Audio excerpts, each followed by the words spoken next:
பேதுரு இவ்வளோ பெரிய ஊழியத்தை செஞ்சு ஒரு செலிபிரிட்டியாக இருக்கிற ஆள் மனுஷனுக்கு பயப்படுறாரு. நான் இவங்களோட சாப்பிட்டேன்னா அவங்க ஏற்றுக்க மாட்டாங்க, என்ன இவங்க வீட்டில் தங்கணும்னு தெரிஞ்சதுன்னா ஒதுக்கிடுவாங்க. கர்த்தர் ஊழியம் செய்யறது கூட வெளியே சொல்றதுக்கு ஒரு பதட்டம், ஒரு தயக்கம் இருக்குது. இன்னைக்கு தான் பிரச்சனை. அங்கதான் பவுல் எழும்பி சொல்றாரு, இப்படி எல்லாம் நீ இருக்கணும்னு அவசியம் இல்லை, கர்த்தர் உன்னை கொண்டு செஞ்சார்ல, எல்லாரும் முன்னாடி ஒரே மாதிரி இரு. சுவிசேஷத்துல எந்த நிபந்தனைகளும் பாரங்களும் பாரம்பரியங்களும் நுகங்களும் உங்களை வேதனைப்படுத்தவே கூடாது.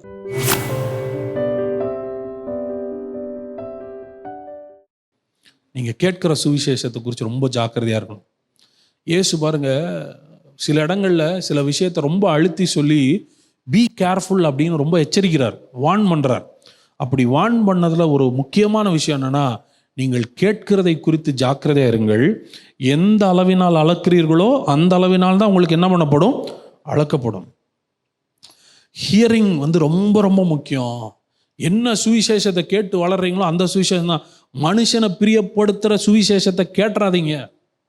பேதுரு பாருங்க, பேதுருக்கு ஆண்டவர் மிகப்பெரிய ஷிஃப்ட்டை கொடுத்துட்டாரு. புறஜாதிகளுக்கும் பரிசுத்த ஆவியானவர்னு கண்ணு முன்னாடி நடக்குது. பேதுரு ஒரு புறஜாதி வீட்டுக்கு போறாரு, அங்கே இருக்கிறவனுக்கெல்லாம் பரிசுத்த ஆவியினால நிறைஞ்சு அந்நிய பாஷையை பேசுறாங்க. இதுக்கு மேலே என்ன வேணும்? கண்ணுக்கு முன்னாடி நடந்துருச்சு, நீ காதாலாம் கேட்கல, கண்ணுக்கு முன்னாடி பார்த்துட்ட.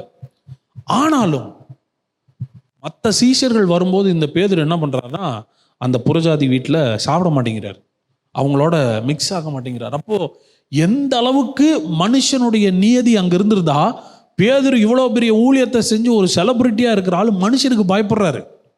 நான் இவங்களோட சாப்பிட்டேன்னா அவங்க ஏற்றுக்க மாட்டாங்க, என்ன நான் இவங்க வீட்டில் தங்கணும்னு தெரிஞ்சதுன்னா அவ்வளோதான், அவங்க என்னை ஒதுக்கிடுவாங்க. இந்த அளவுக்கு ஸ்ட்ராங் சிஸ்டம், ஒரு ஃப்ரீடம் கிடையாது, மன அழுத்தம். கர்த்தர் ஊழியம் செய்யறது கூட வெளியே சொல்றதுக்கு ஒரு பதட்டம், ஒரு தயக்கம் இருக்குது. இன்னைக்கு தான் பிரச்சனை.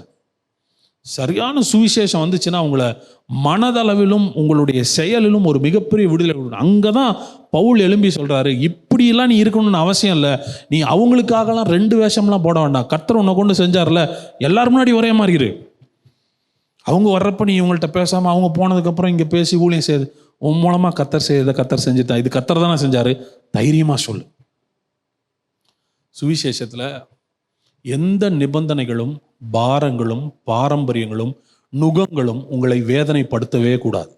நீங்கள் கேட்குற வார்த்தைகள்லாம் மனதளவிலும் உங்களுடைய வாழ்க்கையின் எல்லா பகுதியிலும் ஒரு விடுதலை கொடுத்து பாரத்தை விலக்கி ஃப்ரீயாக நீங்களும் ஆண்டவர், அவ்வளோதான். அதுதான் முக்கியமே ஒழிய மற்ற பாரங்களினால் நீங்கள் அழுத்தப்படக்கூடாது. அப்போது நான் கேட்குற சத்தியம் கரெக்டு தானா, இல்லை இது சரியில்லையா அப்படின்னு கண்டுபிடிக்கிறதுக்கு இந்த விஷயத்தை புரிஞ்சுக்கோங்க. இதை என்ன விடுதலை ஆக்குதா, இல்லை மேலே பாரத்தை சுமத்துதா? இதை நான் ஃப்ரீயாக ஃபீல் பண்ண வைக்குதா, இல்லை இன்னும் அழுத்தத்தை என் மேலே போடுதா? எதிர்பார்ப்புகளை அதிகமாகுது. நீ செய்வியா, நீ செய்வேனா சொல்கிறேன். சுவிசேஷம் நீ என்ன செய்வேன்னு சொல்கிறதே இல்லை, கர்த்தர் உனக்கு இதெல்லாம் செஞ்சிருக்கிறாருன்னு சொல்கிறது தான் சுவிசேஷம். நீ கவலைப்பட வேண்டாம், அவரே உன்னை தேவனுடைய நீதியாக மாற்றி இருக்கிறார், அவரே என்னை பரிசுத்தமாக்குகிற கர்த்தர். பாருங்க, கர்த்தர் செஞ்சு முடிச்ச பல விஷயத்த நம்ம செய்யணும்னு நம்ம மேலே போட்டு திணிச்சிட்டாங்க. நான் பரிசுத்தர் ஆகையால் நீங்களும்,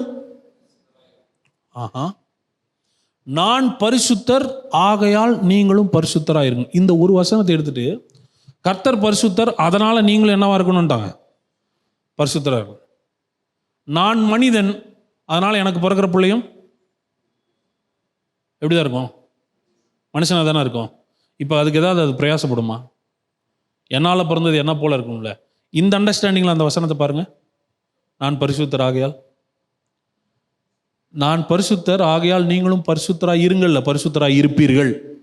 என்னால் பிறந்ததெல்லாம் என்ன போல தான் இருக்கும், பரிசுத்தருக்கு பிறந்தது பரிசுத்தமாக தான் இருக்கும். நானே உங்களை பரிசுத்தமாக்குகிற கர்த்தர், நானே உங்களை சுத்தமாக்குறவர். வசனத்தை இப்படி படித்தா எவ்வளோ விடுதலையாக இருக்கு. பரிசுத்தருக்கு பிறந்த நான் பரிசுத்தமாக இருப்பேன்.